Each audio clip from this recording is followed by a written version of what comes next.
நாம 2 பேரும் திரும்ப சந்திக்கிறதுல அந்த விதிக்கு இஷ்டம் இல்ல போல இருக்கு. இல்லனா பேப்பரையும் பறந்து போகணும். என்னங்க இந்த காலத்துல விதிக்குதுன்னு காத்தடிச்சா பேப்பர் பறக்காதா? இதுல உங்க அட்ரஸ் எழுதுங்க. ஓ அட்ரஸ் இதுல எது சொல்றீங்களா? ஓகே இது பாருங்க, உங்ககிட்ட சேஞ்ச் இல்லன்னு இந்த அட்ரஸ் மட்டும் நீங்க யார்ட்டையும் கொடுத்துறாதீங்க. இந்த நோட்டு போச்சுன்னா என் அட்ரஸ் உங்ககிட்ட இருக்காது. அப்புறம் அது பெரிய ட்ராஜடியில தான் முடியும். புரிஞ்சுதுங்களா? இந்தாங்க என் அட்ரஸ்.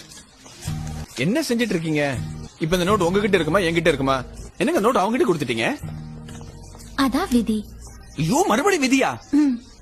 இன்னிலிருந்து 1 வருஷத்துக்குள்ள அந்த ரூபா நோட்டு உங்க கைக்கோ என் கைக்கோ கிடைச்சா ஒருத்தருக்கு ஒருத்தர் சந்திக்கலாம்னு விதி இருக்குன்னு அர்த்தம். ஓகே?